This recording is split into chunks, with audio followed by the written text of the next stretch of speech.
What's up, YouTube? Came across this article. Um, it looks like Jeff Bezos will be investing heavily in real estate with this new company called Arrived. So let's get into this article by Yahoo Finance. It says Jeff Bezos received backlash for backing a company buying up single-family homes. Jeff Bezos has received his fair share of criticism over the years for everything from Amazon.com Inc.'s business practices to his large investments in space, and more recently his investment in a real estate startup that's been purchasing single-family homes in several states across the country. The startup, Arrived, is an investment platform that allows retail investors to purchase shares of single-family homes that are used as either long-term rentals or short-term vacation rentals. The company is the first platform qualified by the Securities Exchange Commission to offer shares of rental properties to non-credited investors.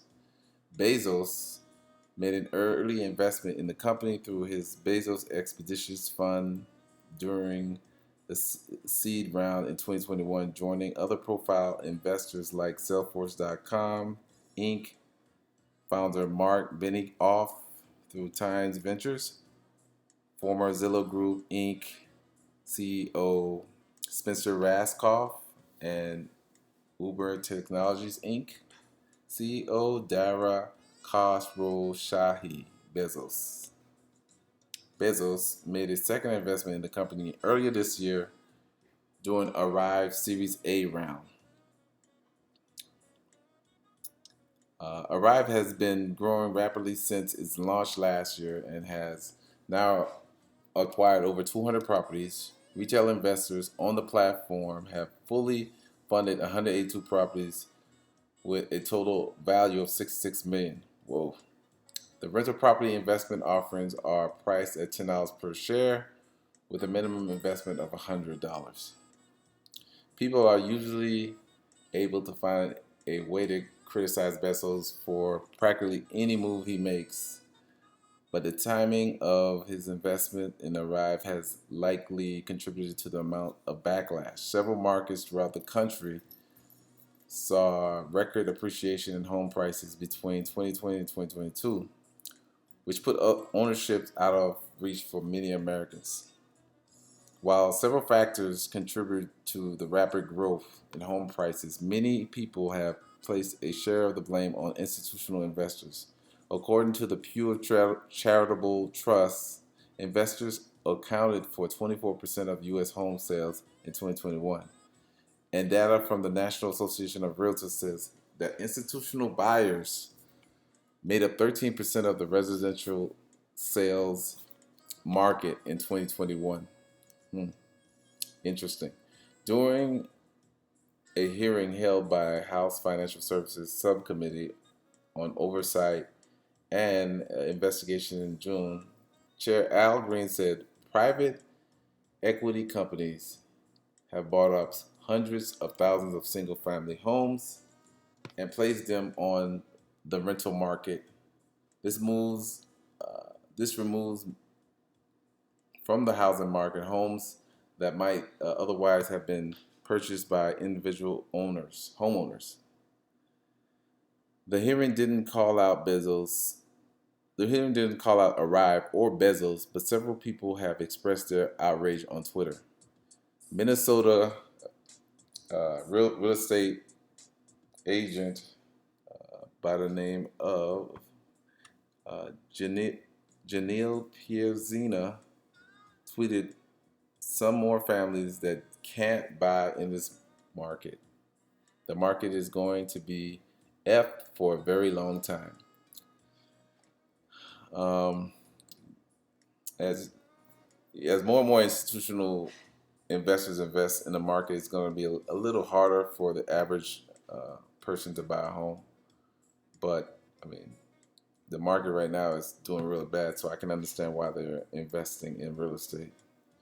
Several other tweets suggest similar opinions, like this user said, "Perfect, just what an overheated market needs. The richest people in the world using retail investors to further the crowd out ordinary buyers.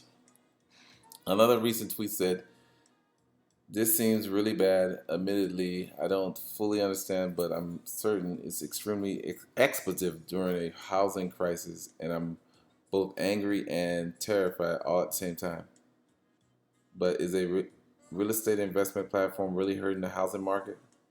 With the total number of homes sold in the U.S. between 21 and 2022 totaling approximately 12 million, arrived roughly 200 purchases account for about 0.0000167% of transactions, unlikely to be significant enough to impact the housing market. While critics see arrive as something that's limiting access to real estate ownership, the company's founders believe they are doing the exact opposite. So this percentage is kind of manipulative because if they're buying, Arrive has bought 200 purchases throughout the U.S., which is 0.0000167%. But if you have an one of these large institutional investors that invest in, let's just say a city like Tampa, those 200 purchases, that percentage would be a lot. It's going to be a lot bigger, and will push out an ordinary person that's just trying to buy a home to live. So it all depends. But like I said before, if they're purchasing throughout the U.S. 200 homes, that's not really affecting much. But if they're concentrating on one city, like a city of Tampa, and they buy 200 homes, well, yes, it's going to affect the average person. So the article continues. During an episode of Benzinga's real estate podcast, Arrive CEO Ryan Fraser said, "Why does it have to be so binary that you save up for multiple years for these down payments that are often six figures nowadays, and then you're committed to that city or that property forever or really for the long run?" And so that is the idea for Arrive. How do we look at these barriers that prevent people from getting started today in owning real estate? The capital, the time commitments, and the expertise required, and how do we lower the barrier to entry? So if you have time and expertise, but maybe not the amount of capital to diversify in as many properties as you want, Arrive can facilitate that for you. You don't have to invest in new markets and build up a presence there, and you want to be able to diversify. Arrived can step in that scenario as well. So it's really about taking those three major rocks that keep people out of the investing capital, time and expertise, and making it very convenient to get started. Arrive currently has 8 long-term rental properties and 3 vacation rental properties available for investment on its platform. So there you have it. These large institutional investors, they're investing in real estate. They're actually using other people's money to invest in real estate. And I'm starting to see a trend. Other large institutional investors are investing in real estate. So it eventually is going to be a problem for an ordinary person to invest in real estate. The more and more these large institutional investors buy up these single family homes and rent them out. So